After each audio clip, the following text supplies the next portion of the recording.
খাবারে নুন আর যৌবনে হস্তমৈথুন এসব না হলে যেন জমেই না। তার উপর হস্তমৈথুনে না আছে পার্টনারের দরকার, না আছে কোনো হোটেল ভাড়া করার, না আছে এতে এইচআইভির ভয়। তার উপর হস্তমৈথুন করলে বডি মাইন্ড একদম ফ্রেশ হয়ে যায়। অনেকে ভাবছে এসব আমি কি বলছি, আসলে এসব কথা আমার না, আপনার আশেপাশের লোকই আপনাকে বোঝাচ্ছে। সোশ্যাল মিডিয়ার অনেক ইনফ্লুয়েন্সার আপনাকে বোঝাচ্ছে, যাদের কথা শুনে আপনি রেগুলার পিচকারি নাড়িয়ে মজা নিচ্ছেন। মোবাইলে অশ্লীল ভিডিও দেখে দেখে ইন্টারনেটের ডাটা শেষ করছেন। হস্তমৈথুন করে কেবল যদি মজা বা আনন্দ পাওয়া যেত তাহলে কোনো সমস্যাই ছিল না। হস্তমৈথুন করে যদি কিছুই যায় আসতো না তাহলেও কোনো প্রবলেম ছিল না। কিন্তু হস্তমৈথুন এমন একটা নোংরা কাজ যা লিমিট ছাড়া করতে থাকলে আপনার কেবল ক্ষতিই হবে না, আপনি এমন সমস্ত প্রবলেমে পড়বেন যার থেকে বেরোনোর কোনো রাস্তাই নেই। প্রত্যেকটা ব্যক্তি হস্তমৈথুন করে কোনো সমস্যাতেই পড়েনি এমনটা হতেই পারে না। আর বহু মানুষ এই প্রবলেমে পড়েছে বলেই এই নোংরা কাজ তারা ছেড়ে দিতে চায়, কিন্তু দুর্ভাগ্য অনেকেই তা পারে না। একদিন, দুদিন, 4 দিন, খুব জোর 10 দিন, ব্যাস এর বেশি ব্যক্তি আর নিজেকে ভিডিও দেখা থেকে বা হস্তমৈথুন করা থেকে আটকাতে পারে না। একটি সায়েন্টিফিক রিসার্চে বলা হয়েছিল যে হস্তমৈথুন করা শরীর ও মনের পক্ষে ভালো। আর এই খবর যখন ছড়িয়ে পড়তে থাকে তখন যুবকদের মধ্যেও পিচকারি নাড়ানোর পরিমাণ অনেক বেড়ে যায়। আপনি নিশ্চয়ই জানেন যে বেশিরভাগ মানুষই কোনো জিনিসের পূর্ণ জ্ঞান বা ফুল নলেজ গ্রহণ করে না, অর্ধেক জ্ঞান নিয়েই বেশি মাতামাতি করে। আর কথাতেই আছে অল্পবিদ্যা ভয়ঙ্করী। মেডিকেল রিসার্চে এটা বলা হয়েছিল যে একটা নির্দিষ্ট সময় অন্তর শরীর ন্যাচারাল উত্তেজিত ফিল করলে হস্তমৈথুন করা রিলিফ বা রিল্যাক্সের কাজ করে। কিন্তু বহু কিশোর বা যুবক বোকার মতো না বুঝেই লাগাতার হাত নাড়ানোতে মেতে আছে। আপনাকে যদি ডাক্তার বলে বেশি করে জল খেতে, তাহলে কি আপনি লাগাতার সারা দিন রাত জল খেয়েই যাবেন? নিশ্চয়ই না। ঠিক একইভাবে হস্তমৈথুনও ন্যাচারাল বা প্রাকৃতিকভাবে শরীর উত্তেজিত হলে তা করা উচিত।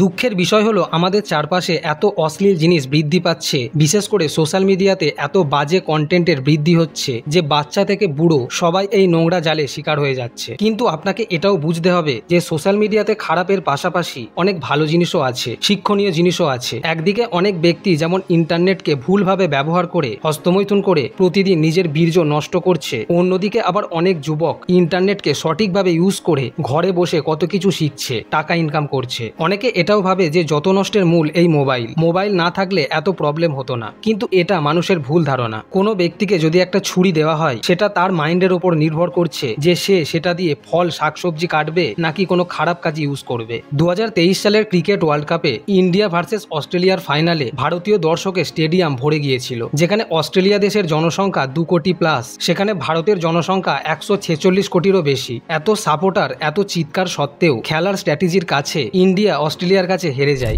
এই ঘটনা থেকে এটাই প্রমাণিত যে যতই সারা পৃথিবীর মানুষ অশ্লীল জিনিস নিয়ে মেতে থাকুক, খারাপ জিনিসে বেশি মানুষের ভিউ বাড়তে থাকুক, আদতে যেটা ঠিক তারই জয় হবে। আপনাকে যতই বন্ধুরা বোঝাক, সারা পৃথিবীর লোক একদিকে হয়ে যাক, আপনি যদি সঠিক রাস্তা বেছে নিজের লক্ষ্য স্থির রাখেন তাহলে কেউ আপনাকে টলাতে পারবে না। যতই অন্যরা হস্তমৈথুন করতে উৎসাহ দিক, ব্রহ্মচর্য নিয়ে ঠাট্টা তামাশা করুক, আপনি নিজের লক্ষ্যে স্থির থাকুন। কারণ বাকিরা জানুক বা না জানুক, আপনি এতদিনে জেনে গেছেন যে হস্তমৈথুন বীর্যনাশ কতটা ক্ষতিকর। টাইম, হেলথ, মানি সবকিছুরই নষ্টের মূলে এই বীর্যনাশ। বহু কিশোর যুবক বীর্যনাশ করে করে নিজের শরীরকে কঙ্কাল বানিয়ে ফেলেছে। খাবার খেয়ে যেটুকু নিউট্রিশন তারা পাচ্ছে সবই তারা বীর্যনাশ করে নষ্ট করে দিচ্ছে, যার কারণে তাদের হজমের সমস্যা, ওয়েট কমে যাওয়া, স্ট্রেস, ডিপ্রেশনের মতো একাধিক প্রবলেমে ভুগতে হচ্ছে। আর এসব থেকে নিজেকে মুক্ত করতে একদিকে যেমন হস্তমৈথুন ছেড়ে নিজের ডায়েট ঠিক করতে হবে ও সাথে এক্সারসাইজ শুরু করতে হবে, সেই সাথে নিজের ওজন বাড়াতে ব্যবহার করতে পারেন কাহান আয়ুর্বেদার সেহাত কিং ওয়েট গেনার ক্যাপসুল। এই সাপ্লিমেন্ট সম্পূর্ণ আয়ুর্বেদিক তথা ন্যাচারাল,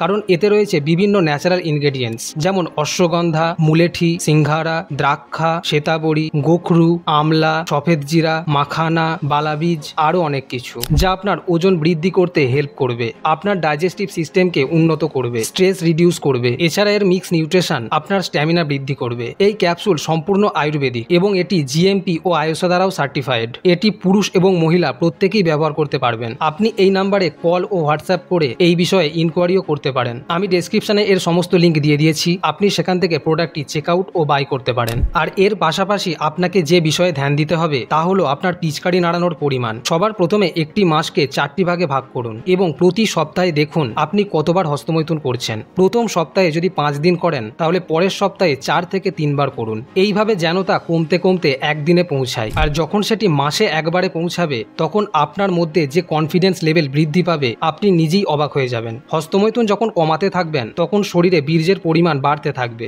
আর বীর্য বাড়লে শরীরে এনার্জিও বৃদ্ধি পাবে। কিন্তু সেই এনার্জিকে পিচকারি নাড়িয়ে বের না করে এক্সারসাইজ করে সেটি শরীর গঠনে কাজে লাগাতে হবে। এইভাবে রেগুলার ব্রহ্মচর্য পালন আপনার কনফিডেন্স বৃদ্ধি করবে, আপনার স্ট্যামিনা বাড়াবে, ভিতরের পাওয়ারফুল এনার্জিকে জাগিয়ে আপনাকে অলৌকিক ক্ষমতার অধিকারী করে তুলবে। কিছু ব্যক্তি আমাদের কমেন্ট করে জানিয়েছে যে আমি তো অনেকদিন ধরে হস্তমৈথুন বন্ধ রেখেছি, কই কোনো পরিবর্তনই দেখতে পাচ্ছি না। তাদেরকে একটাই প্রশ্ন করব, আপনি এতদিন হস্তমৈথুন করে কি কোনো উপকার পেয়েছেন, কোনো সফলতা অর্জন করেছেন? যদি এর উত্তর হ্যাঁ হয়, তাহলে আপনাকে হস্তমৈথুন ছাড়ার কোনো দরকার নেই। একটি ফুল গাছ বসিয়েই প্রতিদিন যদি ভাবতে থাকেন ফুল ফুটছে কই, কুড়ি হচ্ছে কই, তাহলে লোকেও তা শুনে হাসবে। গাছের নিয়মিত পরিচর্যা করলে যেমন একদিন সুন্দর ফুলে গাছ ভরে ওঠে, ঠিক তেমনি হস্তমৈথুন ছেড়ে বীর্য রক্ষা করলে, ব্রহ্মচর্য পালন করতে থাকলে লাইফে সাকসেস অটোমেটিকই চলে আসবে। আমাদের কর্তব্য কেবল সঠিকভাবে সঠিক লক্ষ্যে কর্ম করে যাওয়া, সফলতা ঠিকই আসবে।